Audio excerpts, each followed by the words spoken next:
On May 10, 1945, the convoy rattled down a narrow Bavarian road just outside Freising, north of Munich. The war had been over for 4 days, but to the women packed into the back of the open truck, it didn't feel like victory or defeat, only silence. Their gray Luftwaffe uniforms were streaked with dust, their faces blank, their insignias stripped away. They had been radio operators, typists, and anti-aircraft auxiliaries, trained to obey, not to question. Ahead, a U.S. military police checkpoint blocked the road. American guards, rifles slung casually, signaled for the convoy to stop. Orders barked in English, words the women only half understood, echoed through the air. When one guard stepped forward and unlatched the tailgate, the captives braced themselves. They had been told what to expect from the enemy: humiliation, vengeance, retribution. Instead, the sergeant glanced at them, tired eyes under his helmet, and said quietly, "Ladies first." The women froze. For a heartbeat, no one moved. Then one, trembling, climbed down, followed by another. The gesture, so ordinary, so polite, cut deeper than any weapon. Years of indoctrination met a single act of humanity, and something inside them began to crumble. To understand the confusion on those women's faces that morning in Bavaria, we must look back, deep into the machinery of Nazi Germany that had shaped them. Long before the war ended in rubble and surrender, the Third Reich had engineered an entire generation of women not merely to serve, but to believe their service was sacred duty. When Adolf Hitler rose to power in 1933, his vision for women was sharply defined. They were to be mothers, nurturers, and supporters of the new Reich.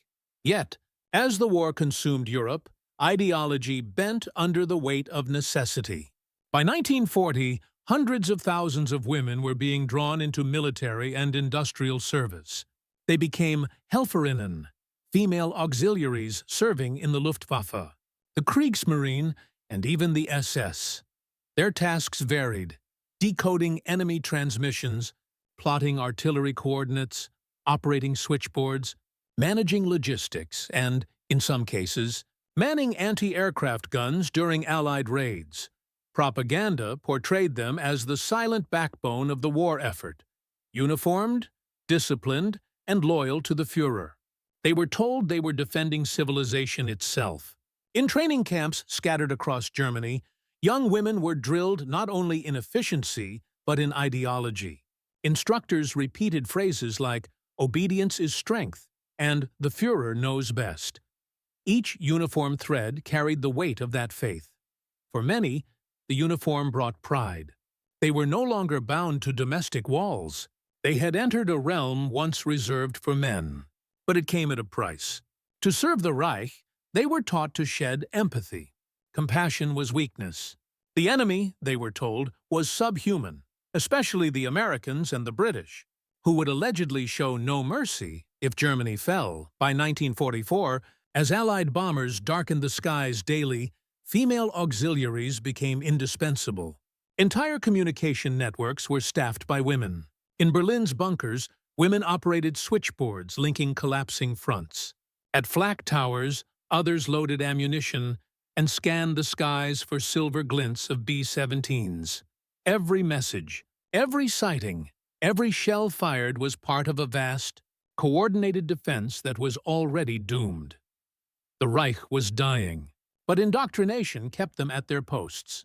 Goebbels's propaganda machine insisted that women must be the steel behind the soldiers, their resolve unbreakable even as cities turned to ash.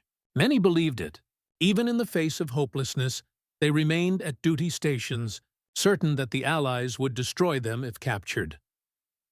Then came the final months, January to May 1945, when Germany itself became the battlefield.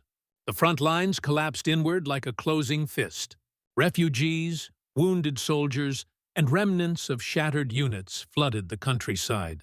Thousands of Helferinnen, once stationed in orderly communication centers, were now retreating on foot through chaos. Some discarded their uniforms, hoping to vanish into civilian crowds.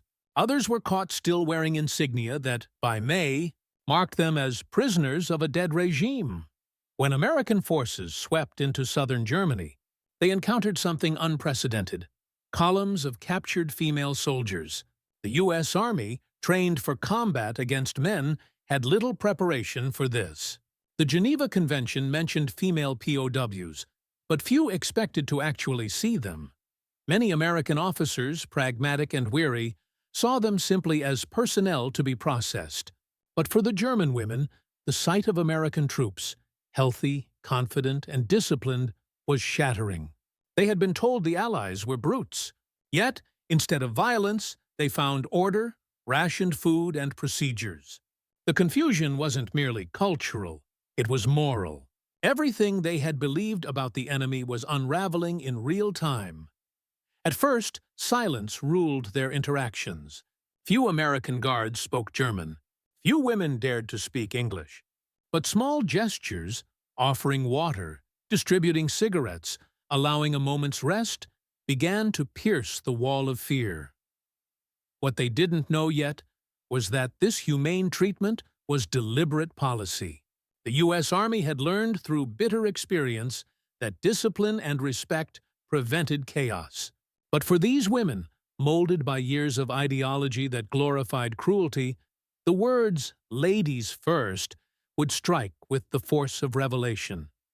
Their confusion wasn't weakness, it was awakening. As Germany disintegrated in the spring of 1945, the front lines dissolved into scattered islands of resistance. Towns surrendered piecemeal. Entire units laid down their arms without orders.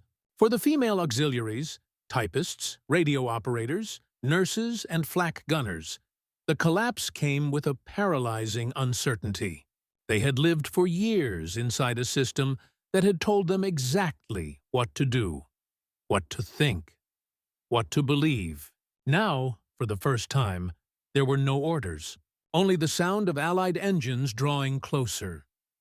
In April, the U.S. 7th Army advanced rapidly through Bavaria. Villages that had once hosted Luftwaffe communication detachments found themselves occupied within hours. Columns of captured German soldiers trudged eastward under guard. But among them were hundreds of women in gray or field blue uniforms. Some clutched military identification papers, others tried to conceal them. Most were exhausted, frightened, and unsure how to behave toward their captors.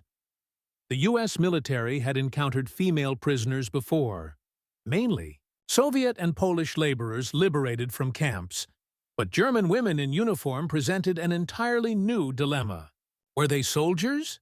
Were they civilians? Should they be processed as POWs or internees? The official manuals offered little guidance. Commanders often made ad hoc decisions, separating women from men, assigning female nurses to accompany them, and placing them in temporary holding areas until Red Cross representatives could intervene. These early encounters were marked by awkward curiosity on both sides. American guards, hardened by years of brutal fighting, were unprepared for prisoners who looked like schoolteachers or secretaries rather than combatants. Some guards joked nervously. Others turned away in discomfort. The women, conditioned to expect cruelty, misinterpreted gestures of politeness as traps. When offered food, they hesitated. When addressed as Miss or Ma'am, they didn't know how to respond. The simple civility of American discipline clashed violently with the fear built into them by years of propaganda. At an improvised POW collection point near Augsburg, one U.S. officer recorded in his field journal that the women seemed stunned by courtesy. He wrote that several did not believe we were Americans because, in their words, the enemy does not treat Germans with respect. Another report from the same week described a Luftwaffe signals unit of 40 women captured intact, many refusing to sit or remove their caps, even after being told they were no longer under orders. What the women did not yet understand was that for the Americans, military conduct was both discipline and principle. The war had taught them that vengeance corroded the victor as surely as the defeated. While atrocities occurred elsewhere, in the Western Allied zones, strict codes of treatment were enforced. Even in victory, U.S. soldiers were reminded that the world was watching how they handled the defeated Reich. Yet beneath the order and procedure, something deeper unfolded. For these captured women, the experience became a psychological reckoning. The war they had supported, the ideology that had defined their identities, was collapsing not just militarily, but morally. They had been taught that kindness was weakness, mercy a deception, and that the Allied soldier was a barbarian. Now, that illusion was dissolving under the smallest gestures. A blanket handed to the shivering, a cigarette shared, a door held open. In one account, preserved in a post-war diary, a German signals assistant described her disbelief when an American sergeant allowed the women to disembark first from a truck before the male prisoners. He said, "Ladies first," and I could not move, she wrote. We had been told we were no longer women, only tools of the Reich. Yet, the enemy remembered what we had forgotten. That moment, repeated countless times in camps. Checkpoints and transport convoys marked the beginning of something subtle but profound, the humanization of the defeated. It was not about chivalry or pity. It was the quiet reassertion of moral order after years of orchestrated cruelty. And for the women standing in line that May morning near Freising, those few words, "ladies first," were not just an act of politeness. They were the first glimpse of a world in which they might once again be human. The scene of captured German women encountering civility was not isolated. It revealed a series of deeper layers that stretched far beyond that Bavarian road. To understand what truly happened in those moments, one must peel back the emotional and psychological angles that defined both sides of this encounter. The defeated and the victors, the indoctrinated and the free. For the German women, captivity was not only physical, it was ideological collapse. Since adolescence, many had been immersed in the moral absolutism of National Socialism. The regime had told them that war was purification, that obedience was virtue, and that compassion toward the enemy was treason. When they were finally captured, that worldview imploded under the weight of simple decency. American soldiers, hardened by Normandy, the Ardennes, and the long push across the Rhine, had seen enough of war's ugliness to know that cruelty achieved nothing. They were professional, not sentimental. But to the women, their restraint appeared almost supernatural. The shock of humane treatment triggered an inner crisis. Diaries and post-war interviews reveal recurring descriptions: confusion, shame, incredulity. One former Luftwaffe auxiliary wrote, "I was prepared to be struck. When the guard smiled instead, I realized something was wrong with everything I had believed." In the human mind, ideology collapses not when defeated by argument, but when contradicted by experience. That moment, the courteous guard, the offered blanket, the quiet order, was more devastating to their convictions than any propaganda leaflet. It dismantled years of indoctrination in a single act of civility. For American soldiers, these encounters carried their own kind of astonishment. They had fought across Europe, losing comrades to snipers, artillery, and ambushes. To meet the enemy in the form of neatly uniformed women, many barely older than their own sisters, jarred their sense of the war. Cultural contrast deepened the surrealism. American military culture, built on individual rights and discipline, operated under a code that emphasized fairness, even to enemies. German military culture, especially under the Nazi regime, exalted hierarchy and hardness. Women in German service were told they were soldiers of the Führer's will, not women of independent thought. When these two mentalities met, it produced not confrontation, but cognitive dissonance. Eyewitness accounts suggest that some American guards initially did not know how to behave. They were cautious, formal, even distant. But that formality itself, addressing prisoners with ma'am, refusing to touch or mock them, became an expression of respect rooted in culture. The Americans had not come to destroy a people. They had come to end a regime. And this distinction mattered profoundly. For many German women, that nuance was incomprehensible. In their world, war was total, friend and foe divided by blood, creed, and propaganda. The discovery that the enemy could act with humanity cracked open an entirely new moral reality. Perhaps the most transformative dimension was gender. Under the Nazi regime, femininity had been weaponized. Women were mothers of soldiers, brides of the Reich, or extensions of the war machine. They were symbols of purity, but deprived of personal agency. In uniform, they were expected to mirror the hardness of men, stripped of softness or sentimentality. When U.S. soldiers addressed them as ladies, that word alone carried an almost existential weight. It was not a term used by the SS or by their officers. It implied personhood, dignity, and respect independent of ideology or uniform. For women who had spent years suppressing identity in service to a totalitarian cause, the sudden return of that recognition was disorienting and deeply emotional. Many later described those early days of captivity as the first time they felt seen as human beings rather than instruments of the state. It was not kindness alone that moved them, it was restoration. The Allies, by accident or design, were undoing what Nazi ideology had erased: individuality. For the Guards, this gender dynamic demanded a new kind of discipline. The war had stripped away romance, sentiment, and illusion. These men were not gallant suitors, but exhausted victors bound by duty. Yet their behavior reaffirmed a basic truth the war had nearly extinguished: that even in conquest, decency defines civilization. Through these first three lenses, psychological, cultural, and gendered, the phrase "ladies first" becomes far more than courtesy. It becomes a rupture in the moral order the Nazis built, a spark of humanity in the ruins of ideology.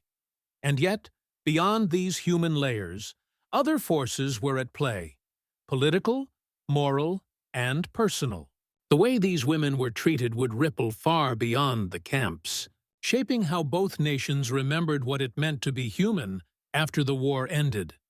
Every war tests the limits of morality, but 1945 Germany was a unique crucible. The United States Army, confronting the wreckage of the Third Reich, faced not only logistical chaos, but moral temptation. After years of reports about concentration camps, massacres, and forced labor, many soldiers carried a quiet rage. Yet, discipline held. At collection points and POW camps, orders were clear. Prisoners were to be treated according to the Geneva Convention, regardless of gender or guilt. For the German women, this adherence to principle was incomprehensible. Their own regime had glorified vengeance and dehumanization. The idea that enemies could act by moral code contradicted everything they had been told. When U.S. Guards addressed them with restraint, it was not sentimentality. It was strategy and conviction. American command understood that victory meant more than military dominance. It meant moral demonstration. The world was watching. Germany would not be rebuilt on humiliation, but on redefinition. In diaries later collected by Allied psychological officers, several women wrote that being treated humanely made them feel smaller than ever before. They realized that decency from the enemy was a mirror, showing not the enemy's weakness, but their own regime's corruption. The moral superiority of conduct was not abstract.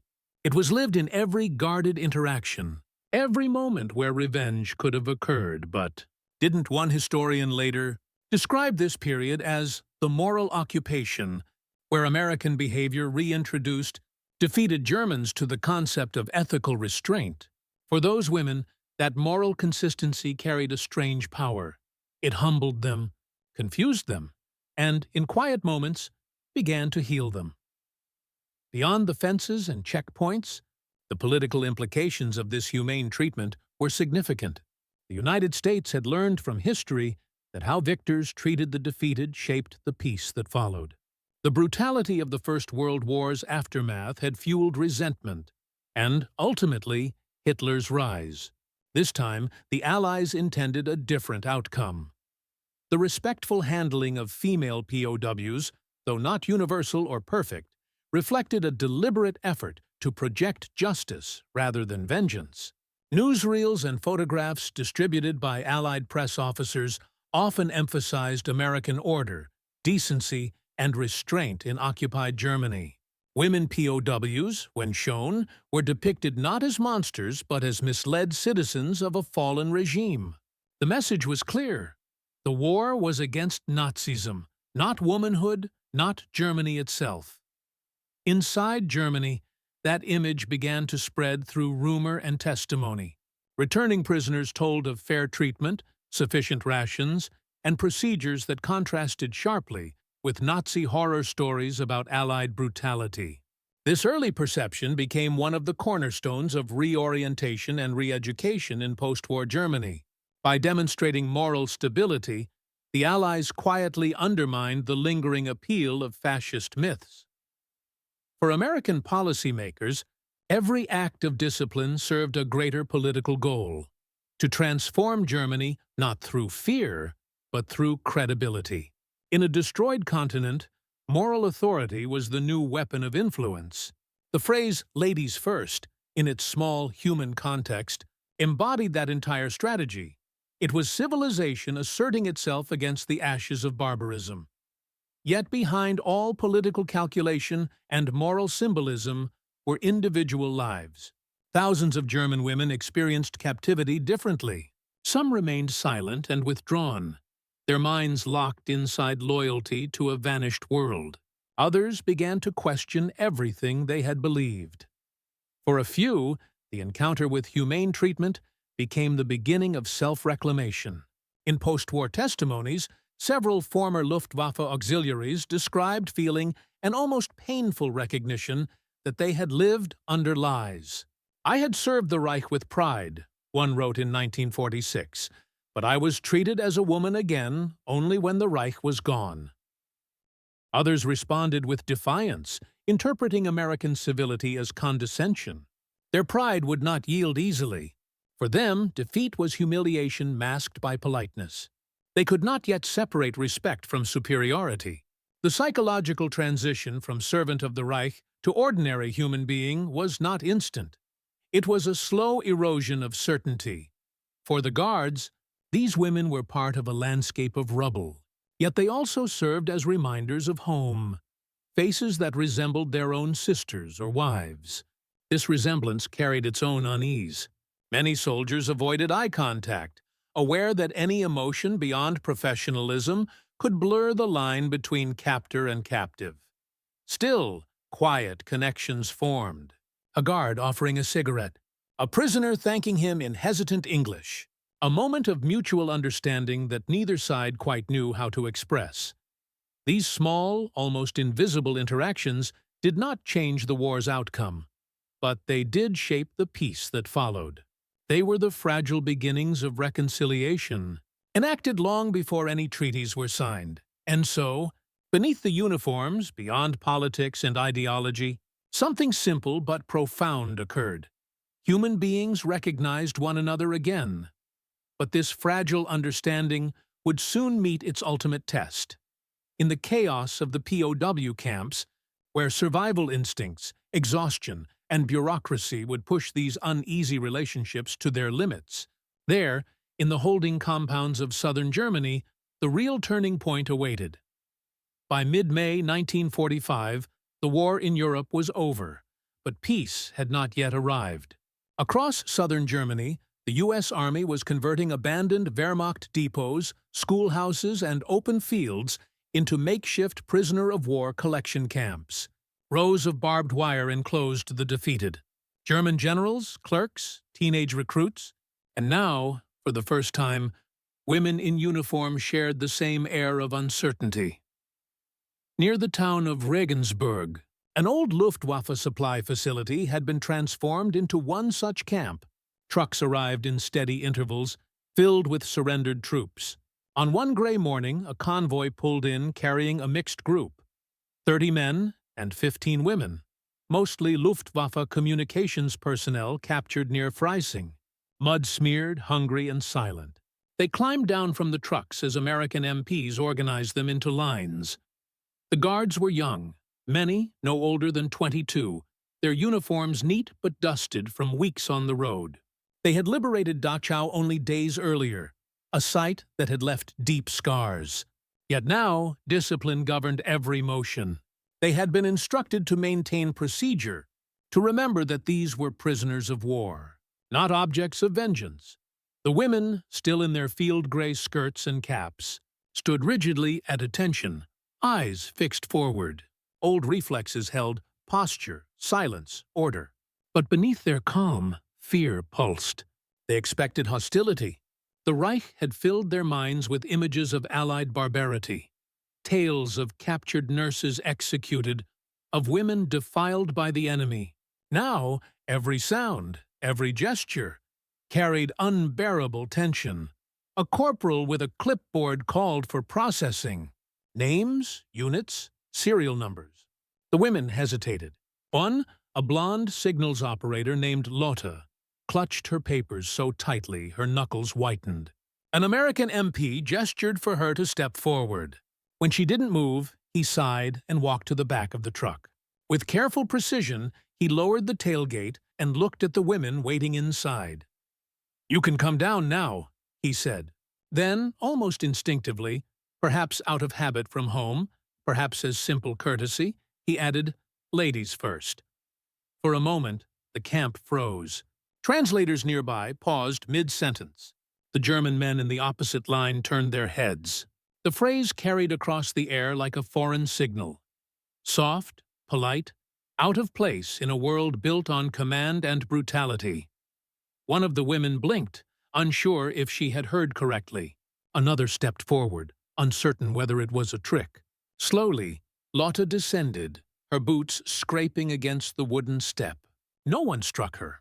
No one shouted. The MP simply stepped aside to make room for the next. The psychological shock was immediate. Years of conditioning unraveled in seconds. For these women, the enemy had just violated the one certainty they had been taught: that mercy was a weakness the Americans did not possess. Nearby, a U.S. lieutenant watched the scene quietly. He understood the weight of that moment, though perhaps not its full meaning. "Let them eat first," he told the sergeant. "They've been on the road for days." At the mess tent, an orderly handed each prisoner a tin of beans and bread. Some accepted wordlessly. Others looked at the food as if it were poisoned. When one of the guards offered water, a woman whispered, "Warum?" "Why?" The guard didn't answer. He just nodded toward the next in line. That night, as the prisoners were escorted to the women's section of the camp, a fenced-off barracks once used for storage, the silence persisted. But beneath it, something was changing. For the first time, some of them looked at the Americans not as monsters, but as men. In her post-war diary, one of those women later wrote, "We expected cruelty and received consideration. It was unbearable. It made me ashamed to have ever believed otherwise." That moment, so quiet, almost invisible amid the vast machinery of surrender, marked the psychological turning point of their captivity. It was not an act of power or policy, but of civility. And for those who had built their identities on obedience to a cruel system, civility was more destabilizing than violence. As darkness fell over Regensburg, the women sat on their bunks in silence, listening to the distant hum of trucks bringing in more prisoners. Somewhere beyond the wire, the Americans played a radio, a swing melody drifting faintly through the night.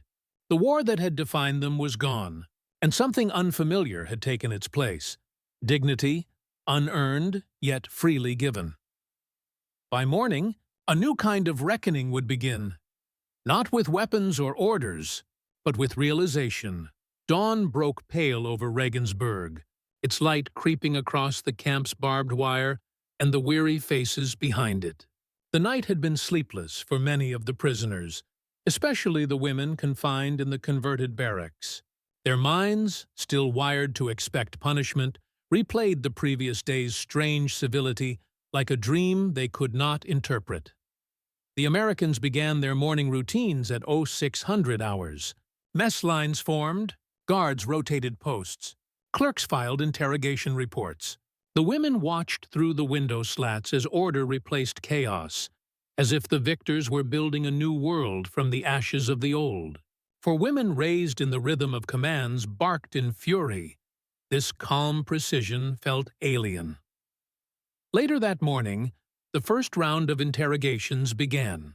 A small wooden hut served as the interview room.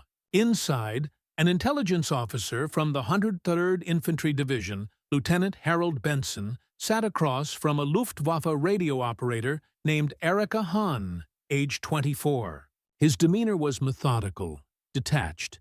He wasn't hunting guilt. He was documenting the collapse of a system. "Rank and unit?" he asked. Erika answered softly. "Oberhelferin, Luftnachrichtenregiment 54. Did you serve near Munich?" "Yes," he nodded, writing. His tone remained calm, clinical. Then, looking up briefly, he asked, "Were you ever mistreated by Allied soldiers?" Erika blinked, unsure of his meaning. "No," she said at last. "We were treated with respect." Her voice trembled at the final word, as though the syllables themselves were foreign. Benson didn't react, simply made a note and gestured toward the door. She hesitated before leaving, as though reluctant to return to the barracks. Not out of fear, but because the interrogation had stripped away the last remnants of her indoctrinated fear. The enemy, it seemed, had manners.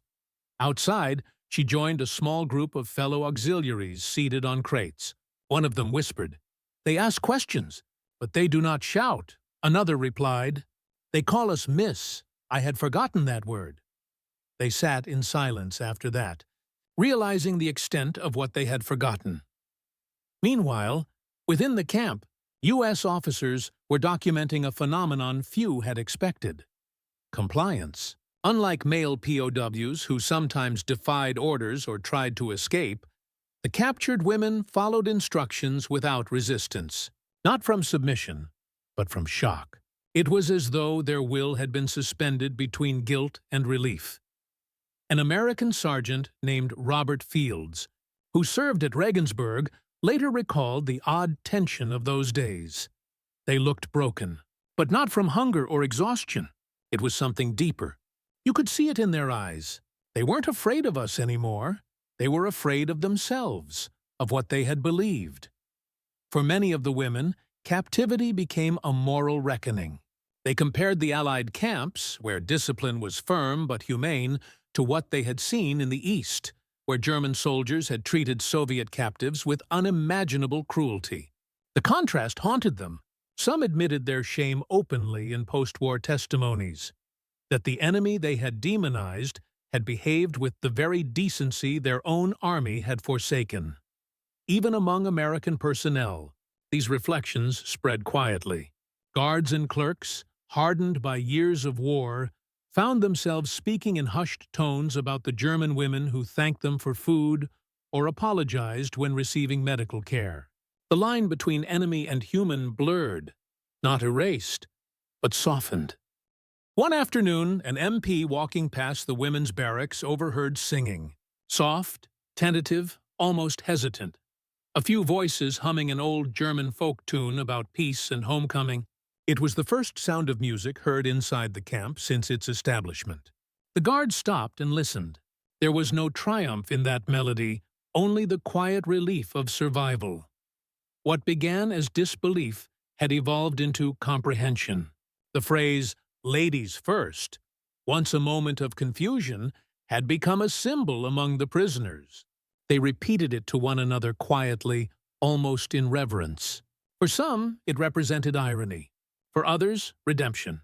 In a world that had rewarded obedience and brutality, it stood for something unbroken, the idea that civilization could still exist amid ruin. As May turned to June, the war's debris began to settle. The camp filled with new arrivals, while others were transferred to longer-term facilities. but the moral impact of that first encounter remained. Several women later testified that they had come to understand defeat not as destruction, but as a release from distortion. One diary entry, found years later in an archive in Stuttgart, contained a single line beneath a fading date. "We lost the war, but perhaps we found what it means to be human." That was the true turning point, not in the history of armies, but in the hearts of the defeated. Yet even as these quiet reckonings unfolded, the world beyond the wire was already shifting toward reconstruction and retribution. Trials, denazification, repatriation, all loomed ahead. And within those processes, the question would remain: what did it mean to show mercy to those who had served evil? And could mercy truly cleanse what had been done? Summer 1945 arrived with the uneasy quiet of a continent that no longer knew itself. Across Germany, from Hamburg's ruins to Bavaria's villages, the echoes of surrender still lingered. The war was over, but its shadow remained, inside cities, inside homes, and inside the minds of those who had served it. For the thousands of German women captured by Allied forces, captivity had become a strange limbo between judgment and reprieve. They were no longer soldiers, yet not civilians, not enemies, yet not innocent. Many were transferred from temporary holding sites like Regensburg to larger detention camps established under the Allied military government. There, the sorting began, not only of prisoners, but of guilt. The U.S. Army, guided by directives from SHEF, Supreme Headquarters Allied Expeditionary Force, classified all German military personnel for denazification and repatriation. The women, mostly auxiliaries from communications, clerical, or medical units, were interrogated for ideological allegiance. Each interview, each questionnaire, sought to measure how deeply the regime had reached into their conscience. In Bavaria's Moosburg camp, which had once held Allied POWs, the roles were now reversed. German women sat behind the wire, waiting to learn their fate. Some were released within weeks, cleared as non-combatants. Others were detained for months, their records reviewed by intelligence officers wary of hidden affiliations. Yet even in confinement, something subtle was changing. Reports from camp officials described the prisoners as orderly, cooperative, and surprisingly grateful. American medics noted that the women volunteered to assist in hospital wards, helping treat wounded German men and, at times, Allied soldiers recovering from frostbite or malnutrition. They wanted to be useful, one lieutenant wrote, perhaps to prove something, to us or to themselves.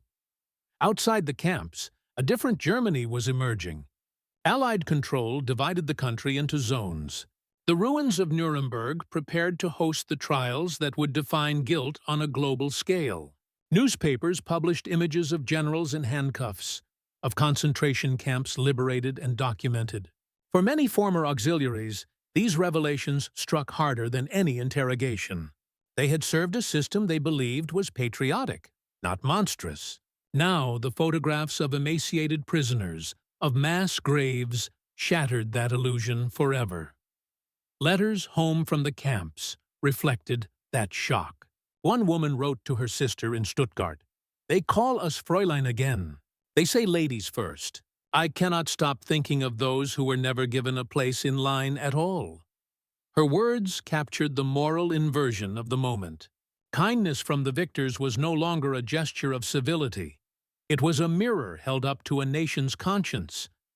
Meanwhile, within the Allied command, there were discussions about how to handle female POWs differently from men. U.S. officers noted that the majority posed no further threat. They were often released earlier, sometimes under supervision, to aid in civilian recovery efforts, nursing, translation, and food distribution. Yet the stigma of service remained. Returning home, these women faced suspicion from neighbors, whispers of collaboration, and a silence that hung over post-war Germany like fog. In villages across the country, former auxiliaries found themselves navigating a fragile new identity. They were part of a generation both defeated and blamed, instructed to rebuild a society whose moral architecture had collapsed. Some found work with the Red Cross or local administrations under Allied oversight. Others simply vanished into anonymity, unwilling to speak of their past. Among American personnel, memories of those encounters persisted long after demobilization. Veterans wrote home about the German women who had thanked them for bread or burst into tears when told they could go free. To them, these small acts carried meaning. They had fought an enemy of ideology, but what they met in the camps were human faces, frightened, relieved, trying to make sense of mercy. By late 1946, most of the female POWs held by U.S. forces had been released. Few were ever tried for war crimes. They returned to a Germany in ruins, where the streets smelled of dust and coal smoke, and where the word future felt fragile. But the memory of that moment, of hearing "ladies first" from the lips of the enemy, lingered as an invisible mark, a moment when defeat had revealed not only what they had lost, but what had been forgotten during the years of hate. In the years that followed, the story of the German women POWs quietly dissolved into the broader narrative of post-war reconstruction. Their experience rarely made it into history books or memorials, overshadowed by the grander chronicle of battles, trials, and treaties. Yet for those who lived it, the memory remained vivid, a private reckoning that shaped how they understood both the enemy and themselves. When the Allied occupation entered its administrative phase, denazification intensified. Local tribunals, called Spruchkammern, examined millions of Germans for their roles under the Nazi regime.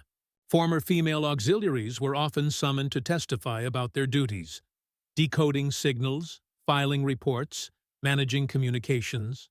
Few had committed direct crimes, yet each faced the moral question that haunted post-war Germany. Not, "What did you do?" but "What did you allow?" Some of these women, once disciplined soldiers in uniform, now stood in courtrooms wearing plain civilian dresses, heads lowered as they spoke of obedience and ignorance. "We were told we served the fatherland," one testified.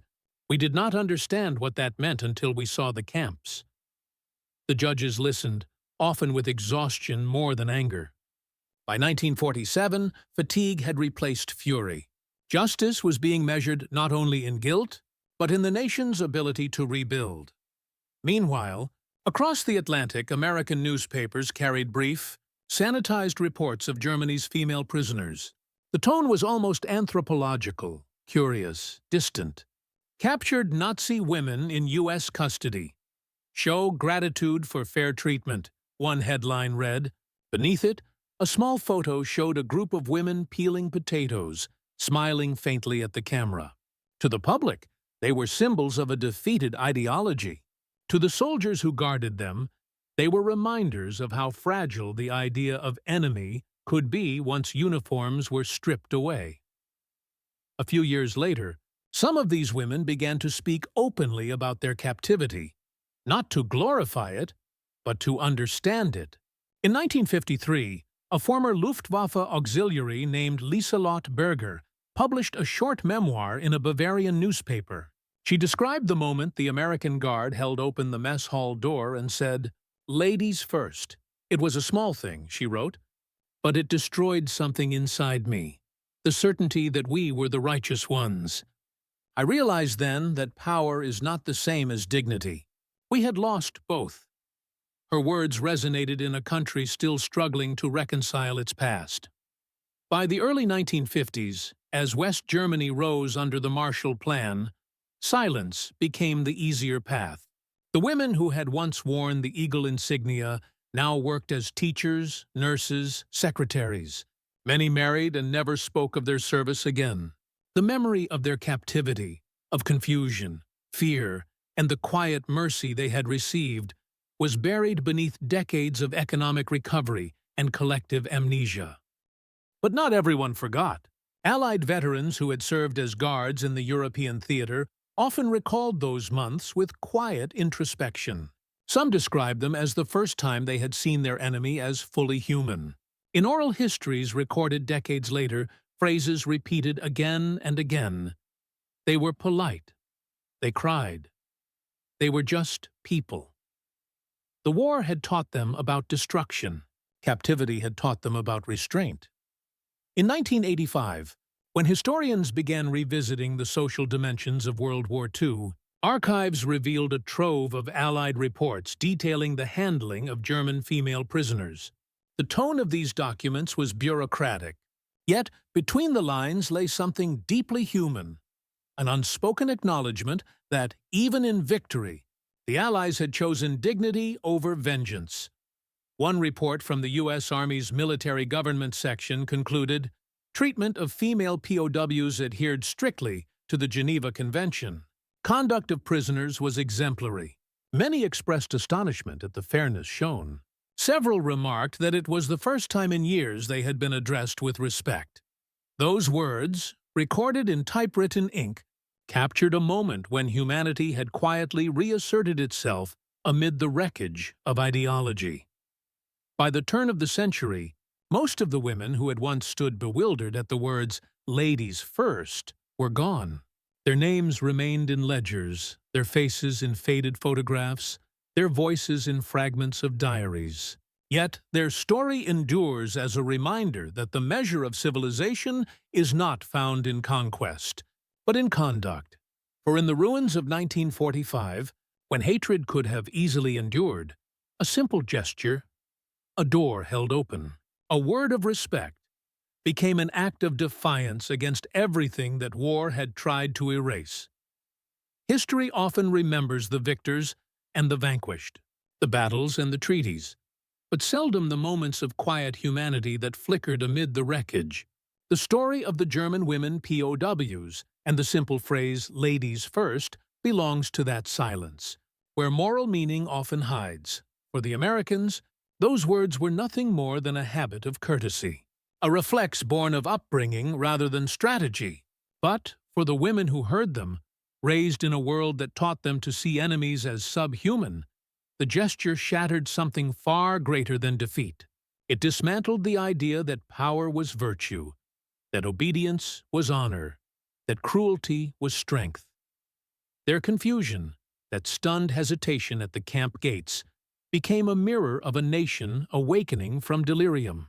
In that instant, they realized that decency had survived. Not in the Reich they had served, but in the hands of those who had destroyed it. Across the decades, that realization would echo quietly through history. It would not appear in official records or grand memorials, yet its lesson endures more powerfully than many victories. It reminds us that the collapse of tyranny is not only measured in armies surrendered or cities rebuilt, but in the small rediscoveries of conscience that follow. To say "ladies first" in 1945 was not merely politeness. It was civilization reasserting itself after being buried under rubble and propaganda. It was proof that even after 6 years of the most brutal war in human history, something essential, empathy, restraint, respect, had survived. And perhaps that is why, decades later, some of those women still remembered that moment not as humiliation, but as rebirth. In the quiet line outside a prison gate, a door had opened not just for them, but for the idea that humanity could return. In the end, wars end not only when the guns fall silent, but when mercy is shown to those who never expected it. And in that fleeting moment when a U.S. guard stepped aside and said, "Ladies first," the Western world took its first small step back toward civilization.